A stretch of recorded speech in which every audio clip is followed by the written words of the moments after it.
Hello students, welcome to maths with Sandeep sir. आज तुमच्यासोबत सगळ्यात इझी चॅप्टर घेऊन येत आहे की जो आपला बघा 12वीसाठी सगळ्यात महत्त्वाचा चॅप्टर आहे जो की प्रोबॅबिलिटी डिस्ट्रीब्युशन. सगळ्यात इझी असा चॅप्टर आहे आणि जो 5 मार्कांना बोर्डला आपल्याला कन्फर्म विचारला जातोय. तर चला या चॅप्टरची आज आपण पूर्णपणे काय करूया, रिव्हिजन करूया आणि आपले 5 मार्क कन्फर्म करूया. ते एकदम इझी असा लेसन आहे. एक छोटासा व्हिडिओ तयार होईल आणि त्याच्यामध्ये आपले पूर्ण 5 मार्क्स कन्फर्म होतील. त्यामुळे बघायला विसरू नका. तर चला आता आपण स्टार्ट करूया. बघा, सर्वात पहिला टॉपिक तुमच्यासमोर ठेवलेला आहे मी PMF, ज्याला म्हणतात प्रोबॅबिलिटी मास फंक्शन. ज्या प्रोबॅबिलिटी मास फंक्शनचा मिनिंग काय असतो तर लक्षात घ्या, कोणतीही तुम्हाला एखादी प्रोबॅबिलिटी दिली जाते, प्रोबॅबिलिटी समजा मी तुमच्यासमोर एक टेबल ठेवला किंवा एक्स आहे, प्रोबॅबिलिटी ऑफ एक्स आहे. इथे आपल्यासमोर एक्सच्या व्हॅल्यूज असतात, सपोज 0 1 2 आणि इथे काही प्रोबॅबिलिटी दिलेली असते. ही प्रोबॅबिलिटी दिली तुम्हाला 3/8, सपोज 2/8 आणि इथं आहे सपोज 4/8 किंवा 3/8. लक्षात घ्या, प्रोबॅबिलिटी अशी काही मांडू शकत नाही आपण. मी एक टेबल जस्ट तुम्हाला एक्झाम्पलसाठी दाखवलाय की हा जो टेबल बनवलाय याला म्हणतात probability distribution of x. Probability distribution म्हणजे काय असतं आता बघा, समजून घ्या. काय असतं ते आपण एक्झाम्पल तुम्हाला एक्सप्लेन करणार आहे. म्हणजे PMF काय प्रकारे, तर प्रोबॅबिलिटी मास फंक्शनची पहिली कंडिशन अशी आहे बघा, की कंडिशन काय की फर्स्ट त्यांचं मिनिंग आहे की जर summation of probability of x i which is equal to which is equal to 1. सगळ्यांची ऍडिशन किती असली पाहिजे, 1 असली पाहिजे. प्रोबॅबिलिटी ऑफ एक्स सगळ्या प्रोबॅबिलिटीची ऍडिशन जर केली तर ती 1 भरली पाहिजे. चेक करून बघा सगळ्यांची ऍडिशन 1 येते का. तर ठीक आहे, सर्वांचा डिनॉमिनेटर सेम आहे, तर न्यूमरेटरची ऍडिशन सेम 8 भरते का बघा. जर 8 भरले तर 8/8 आन्सर 1 होईल. मग इथं बघा 3 + 2 5, 5 + 3 8, म्हणजे 8/8 आन्सर 1 येत आहे. याचा अर्थ हे PMF ची पहिली कंडिशन सॅटिस्फाईड आहे. अजून एक कंडिशन असते बघा PMF ची, की ज्या सगळ्या व्हॅल्यूज असतात त्या व्हॅल्यूज काय पाहिजे असतात रे, probability of x which is greater than equal to 0, 0 किंवा 0 पेक्षा मोठ्या असल्या पाहिजे. म्हणजे ऑब्व्हियसली प्रोबॅबिलिटी जी असते, प्रोबॅबिलिटी कधीही निगेटिव्ह असू शकत नाही. प्रोबॅबिलिटी निगेटिव्ह असं आपण म्हणतो का रे, मी -2 किलोमीटर पळून आलोय, असं पॉसिबलच नाही. ती गोष्ट घडणारच नाहीये. कळाले का. अशी घडायला ती मग निगेटिव्ह जर दिलं असेल ती इम्पॉसिबल इव्हेंट असते ती. तर आपण पॉसिबल इव्हेंटची प्रोबॅबिलिटी पाहिजे आहे. म्हणून सगळ्यांची प्रोबॅबिलिटी काय पाहिजे, पॉझिटिव्ह असली पाहिजे. ह्या वरच्या एक्सच्या व्हॅल्यू पॉझिटिव्ह आहेत की निगेटिव्ह त्याला अर्थ नाही. महत्वाचं काय, फक्त प्रोबॅबिलिटी तुम्हाला पॉझिटिव्ह असली पाहिजे. या 2 कंडिशन आहेत. तर एक 0 पेक्षा मोठी व्हॅल्यू आहे का आणि दुसरी सगळ्यांची ऍडिशन 1 आहे का. दोन्ही कंडिशन सॅटिस्फाय होत असतील तर त्याला म्हणायचं तुम्हाला प्रोबॅबिलिटी मास फंक्शन. याच्यावर हमखास क्वेश्चन विचारला जातोय, तर तो क्वेश्चन तुमच्यासमोर लगेच ठेवणार आहे. तर एकदा आपण फॉर्म्युला पटपट रिवाइज करूया. आता हा झाला बघा प्रोबॅबिलिटी मास फंक्शन. पुढच्या याच्यामध्ये सुद्धा बघा एक एक्सपेक्टेड व्हॅल्यू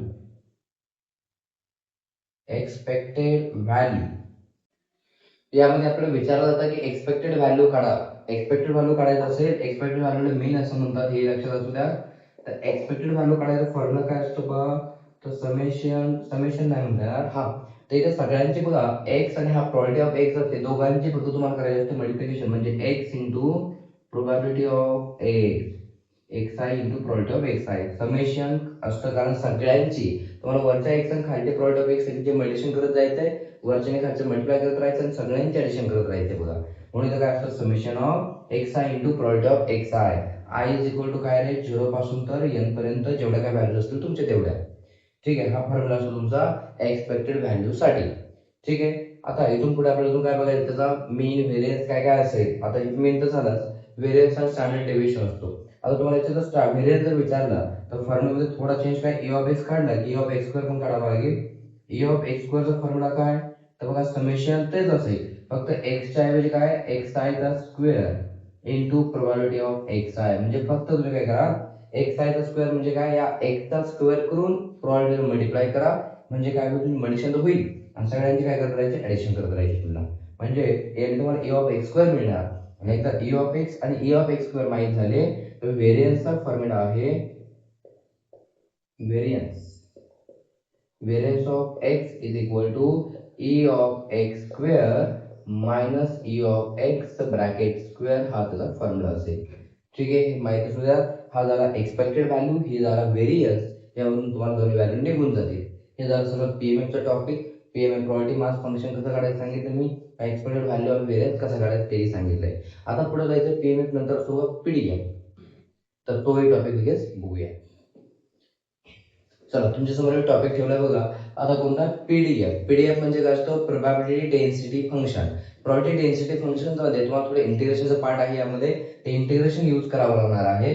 त्याचा फॉर्म्युला काय असेल ते एकदा ठेवतो आपल्या समोर, की याचा फॉर्म्युला असेल probability of x is equal to integral a to b f of x dx.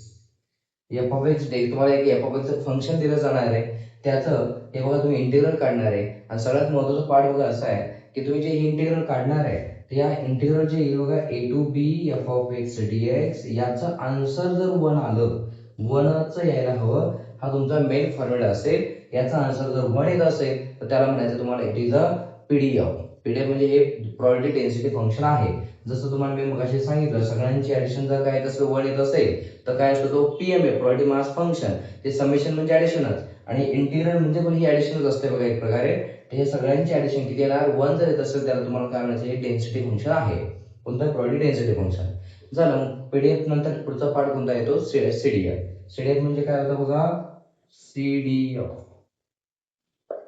Cumulative distribution function. Cumulative distribution function असतं. त्या सीडीएफ मध्ये बघायचं आहे की काय असतं, की सीडीएफ जो असतो का कॅपिटल एफ ऑफ एक्स ने डिनोट केला जातो. कशाने डिनोट करतात, कॅपिटल एफ ऑफ एक्स ने.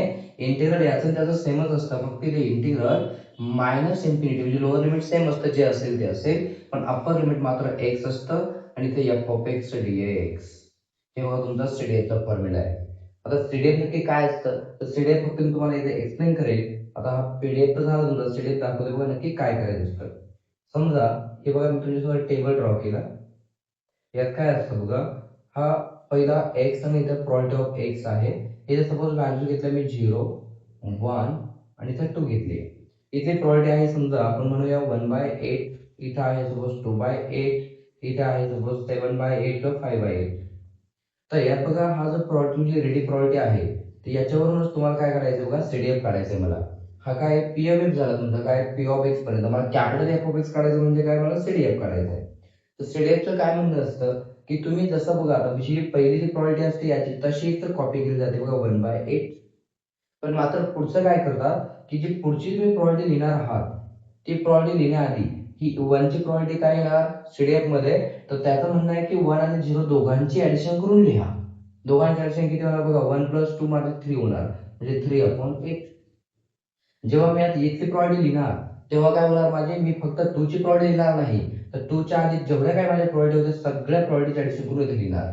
म्हणजे बघा 5 + 2 7, 7 + 1 8, आणि 8/8 काय होणार आहे माझा 1. बघा हे असा असतो बघा तुमचा सीडीएफ. लक्षात ठेवा, सीडीएफ काय करतो, पुढची पुढची प्रोबॅबिलिटी काढत जाताना मागची प्रोबॅबिलिटी ऍडिशन करत करतच जातो पुढे. ठीक आहे, हा त्याला म्हणतो आपण सीडीएफ. सीडीएफचे काही नोट म्हणूया, काय काय नोट आहे. चल बघा तुमच्यासमोर मी काही नोट ठेवलेले आहेत. सीडीएफच्या नोट्स काय आहेत बघा. तर पहिली नोट आहे probability of x less than equal to x असेल तर तुम्ही फक्त कॅपिटल एफ ऑफ हा जो स्मॉल एक्स असतो तो तुम्ही काढत असता. म्हणजे आणि प्रोबॅबिलिटी ऑफ दुसरी नोट बघा, एक्स ग्रेटर दॅन 0, 0 पेक्षा तुम्हाला मोठ्या व्हॅल्यूज काढायच्या असतील तर 1 मधून -1 minus f of 0, f capital f असतो हा. त्यानंतर एफ म्हणजे सीडीएफ रिप्रेझेंट करतोय. Probability of a less than x less than b असेल, लोअर लिमिट अप्पर लिमिट जे काय असेल तर तुम्हाला काढायचं असेल तर सिंपल काय, f of capital f of upper limit म्हणजे b minus f of lower limit म्हणजे ए. हे फॉर्म्युला यूज होणार आहे. हे फॉर्म्युला असे जसे माहीत असले पाहिजे. सीडीएफचा पार्ट आला म्हणून बरेचसे गोंधळ करतात. हे जर नोट्स तुम्हाला माहीत नसतील तर तुम्ही ऑब्व्हियसली काय आन्सर रॉंग फाइंड करणार आहात. मग हे प्रॉपर माहीत असावे. 2-3 फॉर्म्युलेज आहेत, जास्त पण नाही आहेत, एवढे फक्त माहीत असावे. हा अजून एक पार्ट, आता एक्स ग्रेटर दॅन 0 लिहिलाय मी. 0 पेक्षा मोठा आहे असला काय, ग्रेटर दॅन असो इक्वल असेल, ग्रेटर दॅन किंवा इक्वल जरी असेल तरी तुमचा फॉर्म्युला हाच अप्लाय होईल. आणि इथं लेस दॅन, इथं इथे इक्वल जरी आला, इथे इक्वल असेल किंवा इथे इक्वल किंवा दोघांना इक्वल असेल तरी फॉर्म्युला हाच अप्लाय होईल. ठीक आहे, त्यात फरक होणार नाही. हे आपले होते सीडीएफचे फॉर्म्युले. तर आता एक्झाम्पल बघूया. सगळे फॉर्म्युले रिवाइज झालेले आहेत, फक्त आता एक्झाम्पल्स काही महत्त्वाचे ठेवतो. तुमच्यासमोर खूप महत्त्वाचा क्वेश्चन ठेवलेला आहे जो बोर्डला बऱ्याच वेळा विचारला गेलेला आणि असंच विचारला जातोय बघा, की काय करतं, एक टेबल दिलेला असतो. या टेबलमध्ये बघा खाली पी ऑफ एक हा पीएमएफचा टेबल आहे, कारण इथं जर के दिलेला असेल, लक्षात ठेवा तुम्हाला के काढायला विचारला जाणारच आणि त्याने के काढायला सांगितलेलं आहेच. ज्या काय व्हॅल्यू विचारलं ते काढायचं आपल्याला. हा क्वेश्चन खूप इम्पॉर्टंट असेल. त्यात काय करायचं, पहिलं बघा असं टेबल दिलाय, काय सांगितलं, random variable x has the following probability distribution. Table ready आहे. त्यानंतर पहिला काय फाइंड करायचं, के. पहिली गोष्ट बघा त्यांनी सांगितलंय की following probability distribution. Probability distribution आहे म्हणजे हा पीएमएफ आहे. मग लक्षात ठेवा जर हा पीएमएफ असेल इथं सांगू शकता आहोत आन्सर मध्ये since P of x is a PMF. PMF म्हणजे काय असतो सगळ्यांची ऍडिशन जी असते काय फॉर्म्युला होतं पीएमएफचं बघा summation of p of x i is equal to काय असते ऍडिशन सगळ्यांची 1 असते. मग सगळ्यांची तुम्हाला फक्त ऍडिशन करायची ती किती असणार 1. मग इथे लिहितो मी सगळ्यांची ऍडिशन करूया. चला ऍडिशन करायला घेतले बघा डायरेक्ट ऍडिशन करून लिहूया. किती होईल 0 प्लस के के येणार k plus 2k 3k 3k plus 2k 3 plus 2 5k 5 plus 3 8k 8k बघा इथपर्यंत 8k आले.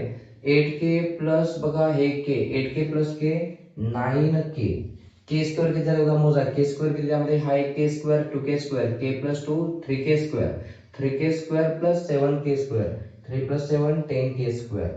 त्यानंतर नंबर वगैरे काहीच नाही यामध्ये एवढीच ऍडिशन होणार आहे बघा म्हणजे इज इक्वल टू किती येणार आहे हा 1 आहे तसाच. त्यानंतर हा 10k स्क्वेअर तसाच ठेवला हा plus 9k as it is हा प्लस 1 लेफ्टला आला तो झाला -1. आता याचे मी फॅक्टर काढतो बघा क्वाड्रॅटिक इक्वेशन तयार झालंय. तर फॅक्टर बघा किती पाहिजे 10 इंटू -1 मल्टिप्लिकेशन पाहिजे -10 आणि ऍडिशन किती पाहिजे बघा मला ऍडिशन पाहिजे +9. असे फॅक्टर कोणते देईल बघा 10 1 जा 10 पण ऍडिशन तर +9 पाहिजे. मग मोठ्याला प्लस साइन देऊ छोट्याला मायनस असं 1 देऊया म्हणजे 10 - 1 +9 येणार. फॅक्टर आले बघा 10k स्क्वेअर पहिला फॅक्टर प्लस 10k दुसरा फॅक्टर -1k आणि पुढचा -1 इक्वल टू 0. पहिल्या दोन टर्म मध्ये कॉमन काय मिळतोय मला तर 10k कॉमन येतोय तर ब्रॅकेट मध्ये काय उरेल मग ए आत उरेल 1k प्लस 10k पूर्ण कॉमन घेतलाय म्हणजे काहीच उरत नाही म्हणजे 1. उरलेल्या दोन टर्म मधून कॉमन काय येईल बघा -1. जर मी मायनस साइन कॉमन घेतला असेल तर आतमध्ये उरेल बघा प्लस के आणि इथे उरेल +1 equal to 0. K plus 1 k plus 1 बघा सेम झालाय तर तो मी जर कॉमन घेतला तर के प्लस 1 कॉमन घेतल्यानंतर काय उरेल आपल्याकडे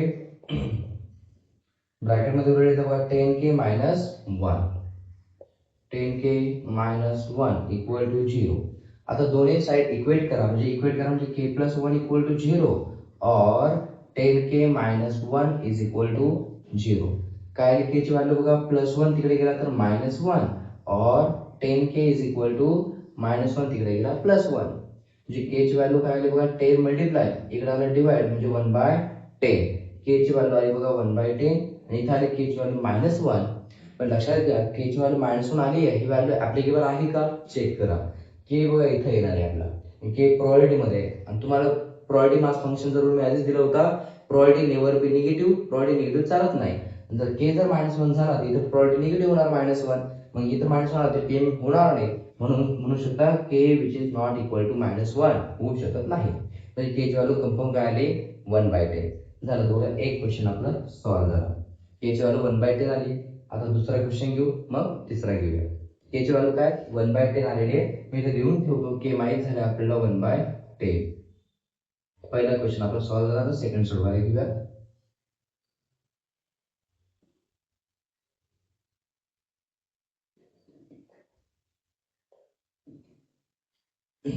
सेकंड काय विचारलं बघा इथे लगेच काय विचारलं सेकंड त्यांनी probability of x less than 3 म्हणजे 3 पेक्षा सर्व लहान फंक्शनची प्रोबॅबिलिटी काढायची तुम्हाला म्हणजे प्रोबॅबिलिटी ऑफ बघा 3 पेक्षा लहान कोण कोण आहे बघा हा 3 इथे आहे.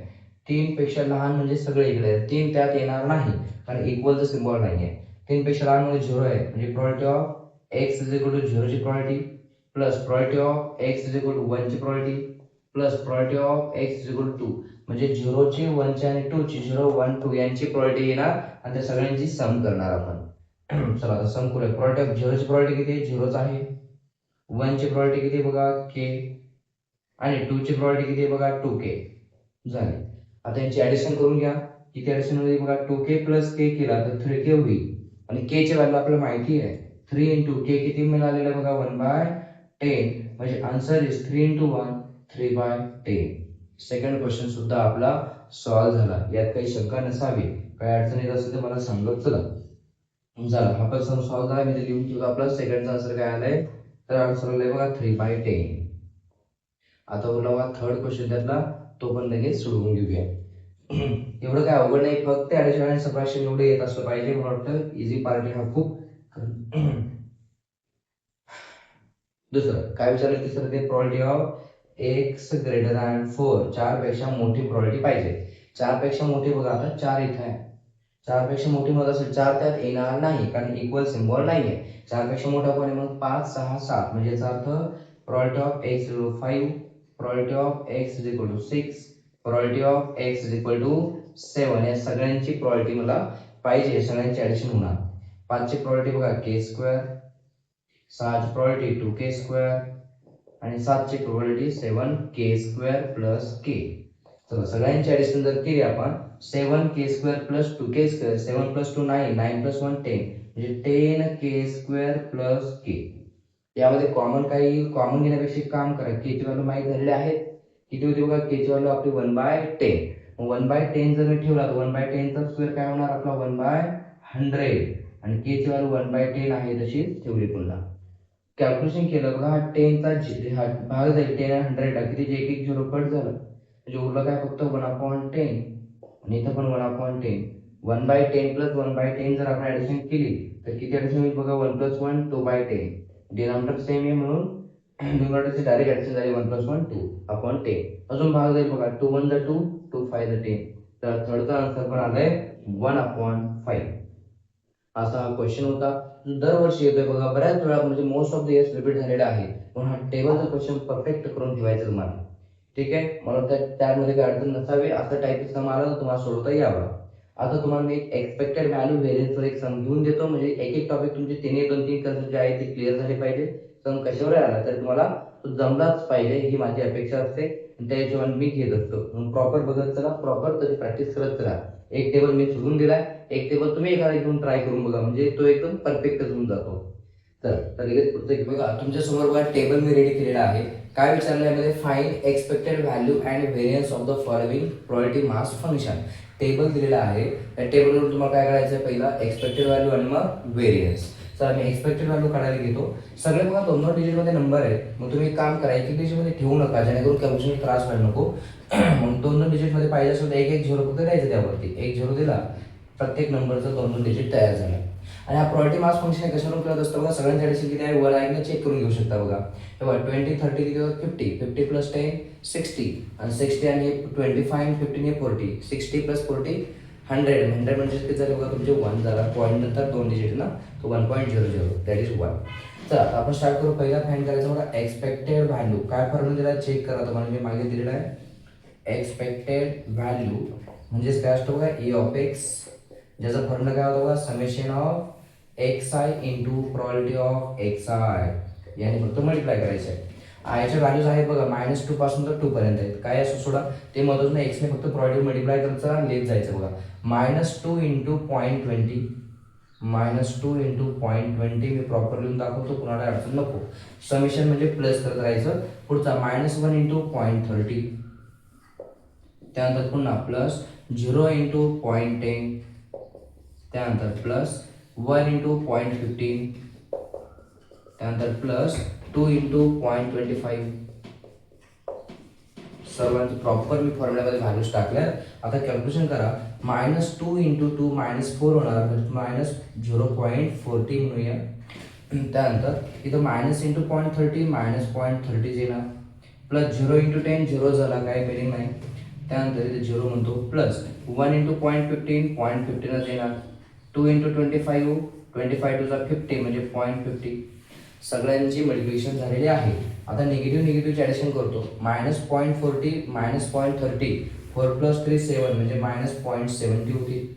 आणि प्लस प्लसची ॲडिशन करा, हे 15 आणि 50 म्हणजे ॲडिशन जर केली तर 50 प्लस 15 दॅट इज 0.65 होती. आणि या दोघांची आता जर मला वाटतं मायनस प्लस आहे, मोठा नंबर 70 दिसतोय, त्यामुळे हा काय होईल, हा मायनस मोठं साईन येणार, दॅट इज निगेटिव्ह साईन येणार. आणि 70 मधून तुम्ही 65 मायनस केले किती होतात, 5 होत आहे. तर 5 प्रॉपर द्या, कशी देणार, 2 डिजिटमध्ये आहे म्हणून 0.05 असं येणार. हे झालं तुमचा ए ऑफ एक्स. मला वाटतं एक्सपेक्टेड व्हॅल्यू माहीत झाली, मी ते देऊन ठेवतो. माझी एक्सपेक्टेड व्हॅल्यू काय आली आहे, -0.05 जी आली ती देऊन ठेवली आहे. आता काय करायचं आपल्या पुढे, व्हेरियन्स विचारला आहे. व्हेरियन्सचा फॉर्म्युला काय मी आधी लिहून ठेवतो तुमच्यासमोर. व्हेरियन्सचा फॉर्म्युला आहे E of x minus E of x E of x ब्रॅकेटचा स्क्वेअर आणि ह्या ई ऑफ एक्सचा स्क्वेअर असतो बघा इथे, म्हणजे ई ऑफ एक्स स्क्वेअर म्हणूया. मग आपल्याला काय काय लागणार आहे आता आपल्याला ई ऑफ एक्स तर माहीत झाला आहे बघा, मायनस किती आला तो की मायनस साईन मिडल साईन तसाच, पण आतमध्ये -0.05 त्याचा स्क्वेअर आहे बघा. मी इथपर्यंत आला, पण याची व्हॅल्यू माहिती नाही तुम्हाला, कशाची, ई ऑफ एक्स स्क्वेअर लागणार आहे. आता हा ई ऑफ एक्स तर माहीत झाला, मी आता काय करतो, हाच ई ऑफ एक्सला फक्त आता ई ऑफ एक्स स्क्वेअर मध्ये कन्वर्ट करतो. कसं, तर चला आता बघूया, ई ऑफ एक्स स्क्वेअर काढून घेऊया. याची व्हॅल्यू ऑलरेडी पुढे ठेवली आपण तिथे. आता ई ऑफ एक्स स्क्वेअर मला काढायचं आहे, एक्सपेक्टेड व्हॅल्यूचं काम संपलंय माझं. ई ऑफ एक्स स्क्वेअरचा फॉर्म्युला काय, फक्त इथं एक्स स्क्वेअर येतो आणि इथं पण एक्स आयचा स्क्वेअर येतो, बाकी सगळं याच्यासाठी. चला आता एक्सचा स्क्वेअर करून प्रॉपर्टी मल्टिप्लाय करणार, -2 डायरेक्ट स्क्वेअर करून मल्टिप्लाय करतो बघा मी आता. -2चा स्क्वेअर किती येणार आहे 4, आणि 4ने कशाला मल्टिप्लाय करायचं 0.20 ला, प्लस पुन्हा -1चा स्क्वेअर किती +1, त्याने मल्टिप्लाय कशाला करणार 0.30 ला. त्यानंतर 0ने काय करत फरक पडत नाही, सोड झिरोच करा तिथे फक्त, प्लस 1चा स्क्वेअर काय रे 1च, 1ने मल्टिप्लाय केलं 0.15 ला, आणि 2चा स्क्वेअर किती 4, त्याने मल्टिप्लाय केलं तुम्ही 0.25 ला. चला मी स्क्वेअर लगेच करून घेतलेले आहेत. आता मल्टिप्लिकेशन करा, 4 × 20 म्हणजे 0.80, 1ने मल्टिप्लाय केलं तेच आहे ना, ते 0.15 आहे तसाच. 4 × 25 म्हणजे उत्तर येईल 1, 25 4 100, 1.00 म्हणजे काय 1च येणार.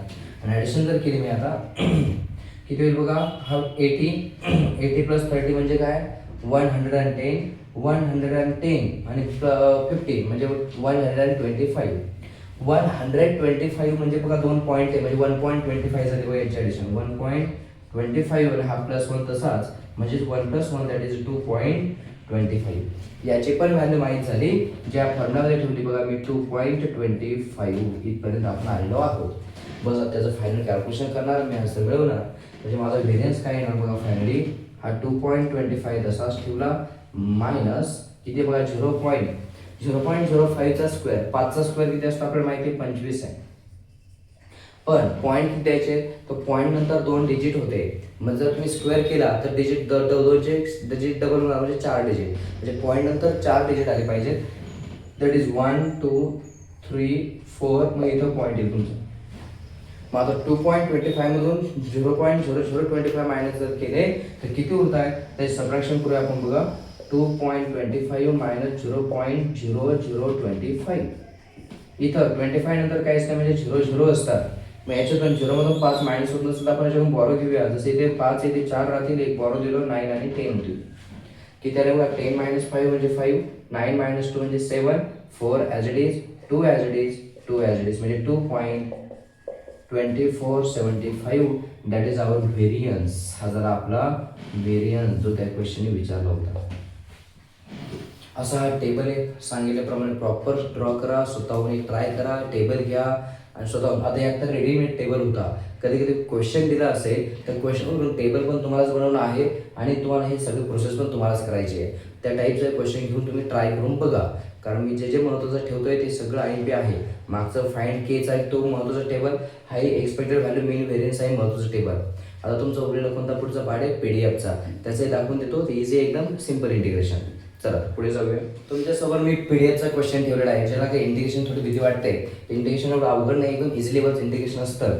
कोणता तर फॉर्म्युला लिहून देतो मी, जर इंटिग्रेशन x पॉवर n असेल तर तुमचा फॉर्म्युला माहीत असावा, पॉवर फक्त 1 ने वाढवायचा असतो, दॅट इज n+1/n+1.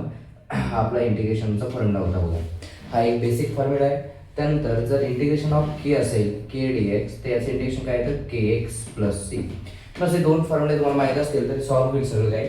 तर आपण ट्राय करूया. पहिलं सम घेतलं सोडवायला बघा, इंटिग्रेशन ऑफ, पहिला क्वेश्चन काय तुम्हाला p(x) दिलेला आहे x/8 फॉर 0 < x < 4. ऐका 0 पासून तर 4 पर्यंत तुमची बाउंड्री बघा क्वेश्चनची. कुठपासून बघा, हा सोबत नंबर लाईन आहे 0 1 2 3 आणि 4 मध्ये, या दोघा एवढ्यामध्येच तुमचं हे फंक्शन काम करणार आहे. मग मी इंटिग्रल काय घेणार, पण त्यांनी तुम्हाला मागितलं काय, पहिला क्वेश्चन काय म्हणतोय बघा, इंटिग्रल तर घ्या, पण कुठपासून बघा, तर त्याचा पहिला क्वेश्चन मी सोडवायला घेतला, प्रॉपर्टी ऑफ x < 1.5. याचा अर्थ काय झाला, इंटिग्रल ऑफ. त्याने विचारलं का तुम्हाला PDF ऐकून चेक करा, तर नाही म्हटलं, फक्त विचारलं काय तुम्हाला पहिले हे एक व्हॅल्यू काढत चला.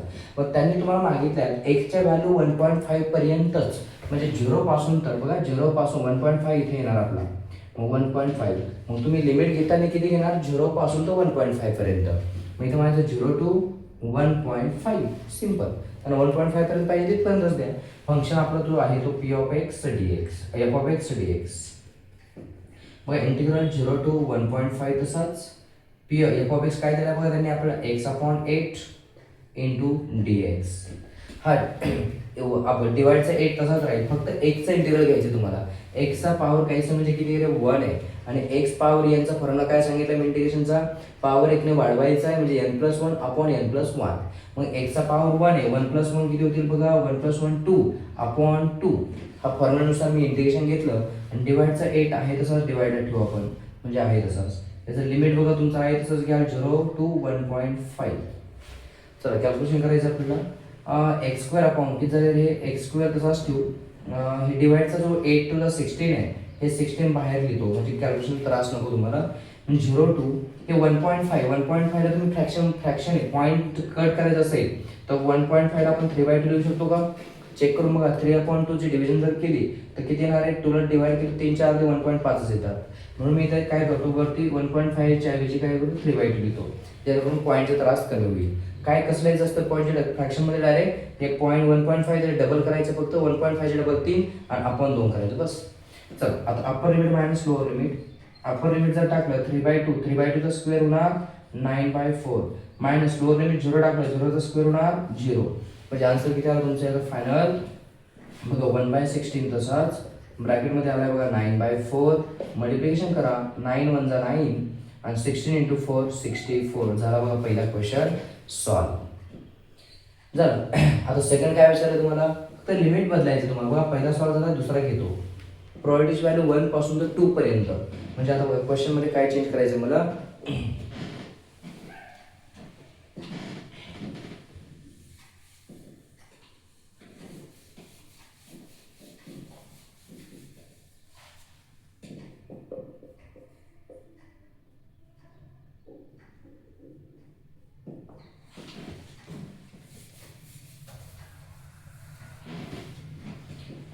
बघा तुमच्यासमोर मी सेकंड क्वेश्चन ठेवलेला आहे. Probability of 1 less than x less than 2. म्हणजे मला व्हॅल्यूज त्यांनी सांगितले 1 पासून 2 पर्यंतच लिमिट पाहिजे. म्हणजे आता ही जी तुम्हाला मी सांगितलेली व्हॅल्यू बघा 0 to 4 पर्यंत आपलं फंक्शन आहे, पण त्यांना 1 ते 2 पर्यंत म्हणजे इथपासून ते इथपर्यंतच त्यांना पाहिजे. पण ठीक आहे, लिमिट फक्त आहे जे दिले ते घेत चला. लिमिट 1 to 2 पर्यंत म्हणायचं. आणि f of x dx सगळ्यासाठी बघा integral 1 to 2 f of x काय आपला पुन्हा x/8 इंटू dx. पुन्हा x इंटिग्रल काय रे? आत्ताच घेतलं होतं. x चा पॉवर काय नाही म्हणजे 1 आहे. पॉवर 1 ने वाढवायचा आपल्याला फॉर्म्युला आहे. 1 पॉवर 1 ने वाढवलं तर x² अपॉन 2 होतो, पण डिवाइडचा 8 तसाच राहतो. लिमिट काय 1 to 2. त्यानंतर 2 8 चा बघा 16 होते. चला 2 8 चा 16 म्हणजे x² अपॉन 2 8 चा 16 तसेच ठेवले बघा 1 to 2. Upper limit minus lower limit. Upper limit जर टाकलं 2 टाकलं 2 चा स्क्वेअर काय होणार आहे? 4 अपॉन 16 तसाच मायनस लोअर लिमिट टाकायचं आहे 1 1 चा स्क्वेअर 1च असतो अपॉन 16. फायनल आन्सर बघा डिनॉमिनेटर सेम आहे, न्यूमरेटर सबट्रॅक्शन होणार 4 - 1 म्हणजे 3/16 सॉल्व. काहीच बदलत नाही, मी फक्त लिमिट चेंज करतोय. आणि शेवटचा क्वेश्चन जो विचारला त्यांनी प्रोबॅबिलिटी ऑफ x काय पाहिजे? 2 पेक्षा मोठा पाहिजे, तर त्याची व्हॅल्यू तुमच्या समोर ठेवतो बघा.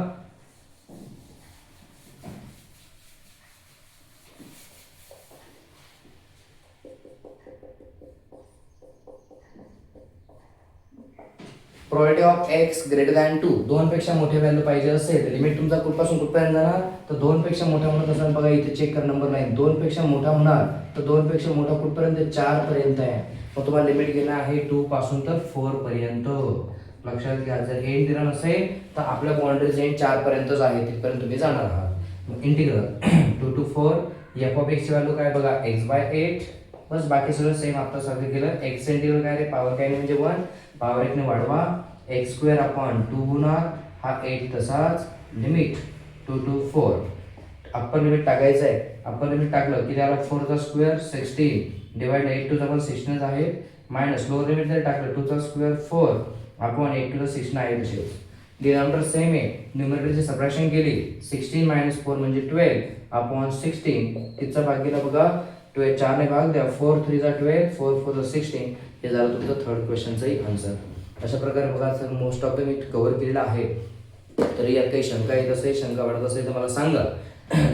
चांगल्या प्रकारे मी तुमचा प्रॉपर्टी कव्हर केलेला आहे. सगळं तुमचं मेन व्हेरियन्स स्टँडर्ड डेव्हिएशन जे असेल, PMF असेल, PDF असेल, सगळं दाखवून दिलेलं आहे.